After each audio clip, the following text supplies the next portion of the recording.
Just to jump on what Peter was saying about the time when he thought during that visit that this was it and he was going to have to do something about it. That particular visit, I went with him to the specialist, and prior to that appointment, I had actually disclosed to my superiors at work that Peter had prostate cancer, that there was a likelihood that he was going to have a major operation, and that I would probably have to take time off of work. And then we went into the doctor's office together, and very calmly the doctor said, "Oh no, the numbers are actually lower and we can continue with watchful waiting."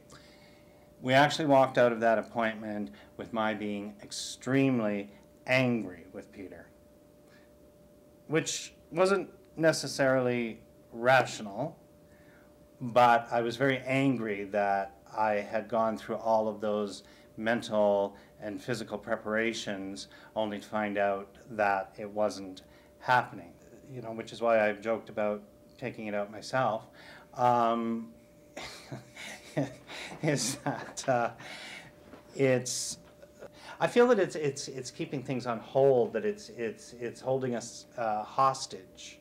There was a doctor, and he's a cancer specialist, and he says with watchful waiting, most people can do it for a few years, but there comes a certain point that they decide enough is enough, and they can't take it anymore. So, I mean, if it starts to show gains again, and it gets to the point where it is, I think it could maybe take that one more time, and that would be it. Because I think I'd say just fine, get rid of it, get it out. Because it comes a point where if it's there for 6 or 7 years, it could spread. And it's taken these 3 years of just accepting that uncertainty and living with it. That's how it affects the relationship. Is it just keeps, it's like a revolving door. It's like we can't move forward. That's the way I feel, anyways. But does that resonate with you when I say that? Yes, it does. Do you feel similarly? Yes, I do.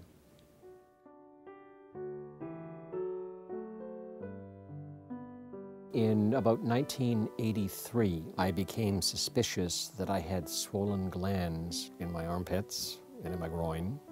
And this was at the very, very beginning of this new disease was coming out. And at that point, they didn't even have a name for it. Eventually, I realized that HIV was what I had contracted.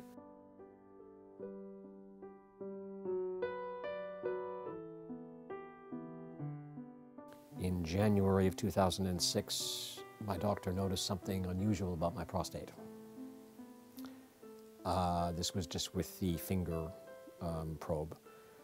Then we went to an ultrasound, PSA count, and eventually we went to the biopsy. And because I was HIV positive, they wanted to do extra numbers of biopsy counts or samples. They did 18 of them. Every single one of them came back positive.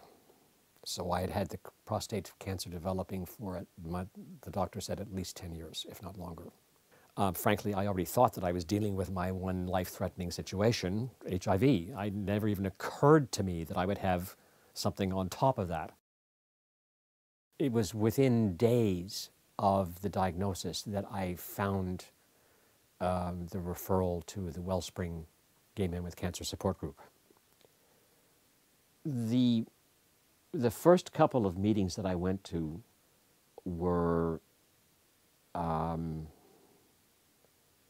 extremely emotional experiences.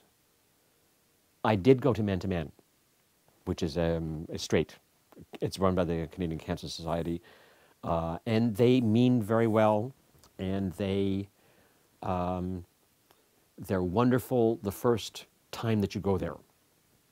And I went and I just laid it right out on the table. I just sat down and said, okay, fine, guys, you know, you've just heard 3 other people talking. My situation is just a little bit different. And I said, I've been HIV positive for 24 years. I've just been diagnosed with prostate cancer. And I went right through the whole thing. And of course, jaws were dropping and people were, some of them were handling it wonderfully. Others walked out of the room because they couldn't handle it. Well, I only went to the man-to-man group about 4 times and just found that it wasn't productive. Because I was gay, this had my sexual identity was a little bit different from a straight man's who may be involved in a lifetime relationship. Being a single, currently still active male, homosexual, I wanted as least disruption, if possible, throughout this process. I wanted to come out the other end with Junior still working, for God's sakes. So I was hoping to be able to go on actually the brachytherapy, which is the seed implants. But it came back that my counts were just a little bit too high to qualify for that. He said, this is the first situation where we've had someone who has been HIV positive for as long as you have, for as long as you've been, and who is on a cocktail, and who is doing so well, and we don't want to affect that at all.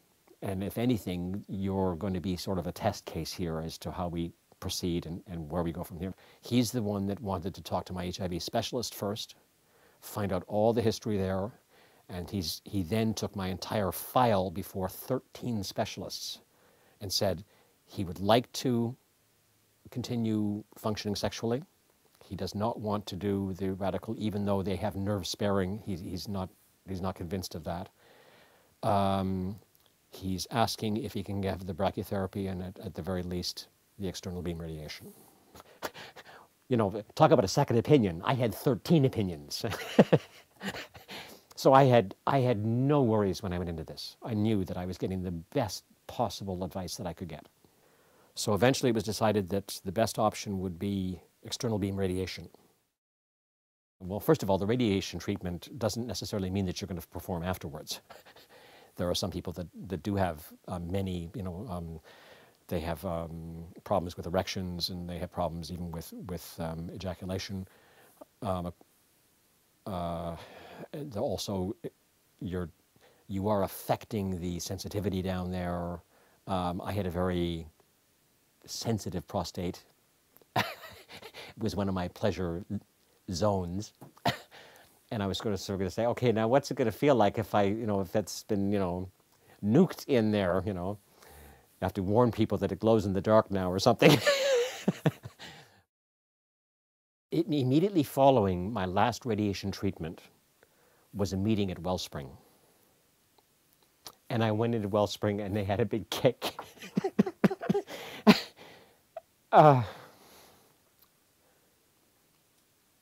It was an incredible experience. Because you go through it, and it's 8 weeks. And when you start it, you think it's going to last forever, and it does last forever. But when you get through it, it's a very strange feeling because there's a sense of relief, but there's also this sense of, did it work? I mean, I had so few reactions to the radiation, I kept saying to the staff, this is placebo radiation, isn't it? You're just pretending to do this just so I'll get better on my own. It was wonderful. I had problems with fatigue, but the difficulty with me is that with my HIV medication, I have problems with fatigue. So I couldn't tell whether it was one or the other or the combinations thereof, or you're also not supposed to have a lot of stress when you're HIV positive. So I didn't know whether it was one of the above, none of the above, all of the above, plus some. My PSA count went down to about 5 point something after the first 30 days.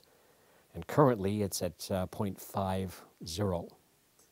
Of course, during the radiation, my HIV situation changed a bit. My T4 counts dropped quite dramatically. But my viral load did not change and my ratios didn't change. And sure enough, within a couple of months after that, my T4 count came back up and I'm now back up to 580, which is well above what they're hoping for.